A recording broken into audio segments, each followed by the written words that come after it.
Everyone said he was just enjoying the giggling. He was counting something. Rosalind Kamathi Fournier was a physical therapist with 11 years of experience reading how bodies moved, which meant she had a habit of noticing rhythm in everything. Gait, breath, posture. She thought that habit made her better prepared than most new mothers. In one specific way, it made her slower to see what was right in front of her. Her German Shepherd Atlas had a routine with 9-month-old Junior that had started almost by accident.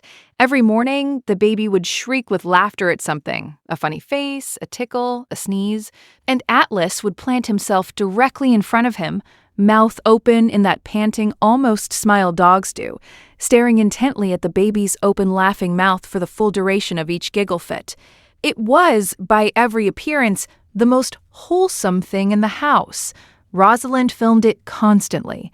Grandparents adored the videos.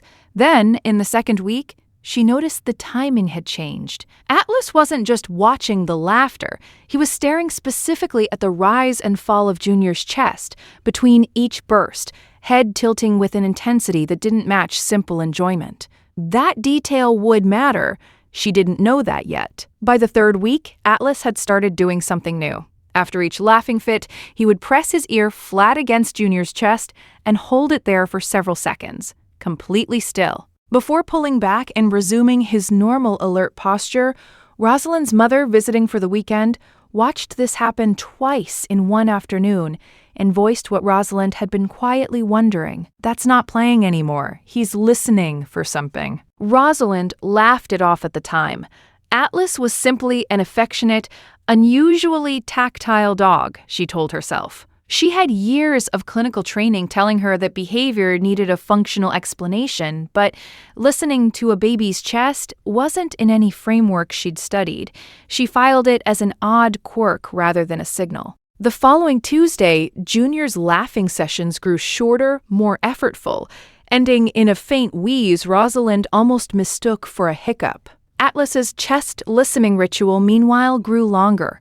30 seconds, then a full minute, his ear pressed so firmly against the baby that Rosalind finally had to gently move him aside. He resisted being moved for the first time in his life. That Thursday morning, during what should have been an ordinary giggle fit over a stuffed elephant, Junior's laugh cut off abruptly into a thin, high-pitched wheeze that didn't resolve on its own the way it usually did within a few seconds. Atlas was already pressed against his chest before Rosalind had fully processed the sound change. And this time, he didn't pull back at all. He stayed locked in place, ears pinned slightly, a low continuous whine building in his throat. Rosalind's physical therapy training kicked in the instant she saw his posture. She scooped Junior up, listened to his breathing herself, and heard what she'd been too close to notice over the past 3 weeks. A faint, persistent wheeze on every exhale that had nothing to do with laughing too hard. She was in the car within 10 minutes. Dr. Chinwe Adiefa Bell, pediatric pulmonology, listened to Junior's lungs and ordered a chest x-ray before Rosalind had finished describing the past 3 weeks. The result, early-onset reactive airway disease aggravated significantly by a lingering viral infection that had gone undetected because Junior showed almost no symptoms outside of exertion, like laughing. The wheeze only shows up under exertion at this stage, Dr. Adeyeva Bell explained. If this had progressed another few days without treatment, we'd likely be managing a full respiratory event instead of a course of steroids.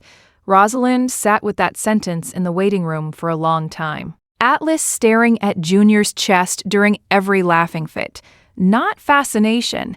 He was tracking a breathing irregularity that only appeared under strain long before it was audible to anyone else in the room. The ear pressed flat against the baby's ribs. Not affection, not exactly a dog listening for something his own body understood better than any parents. The refusal to be moved that final morning. Not stubbornness. The only creature in the house who had already diagnosed the problem. If you love stories about what animals sense before we do, subscribe. This is exactly the kind of thing we cover every week. Junior started his treatment plan that same afternoon. Atlas, back home that evening, resumed his usual spot in front of the baby during bath time, but softer now, quieter, still listening. Has your dog ever noticed something about your child's health before you did? Tell us in the comments. These stories deserve to be heard. 2 weeks into treatment, Junior's laugh came back clean and full, no catch at the end of it. Rosalind caught it on video without meaning to.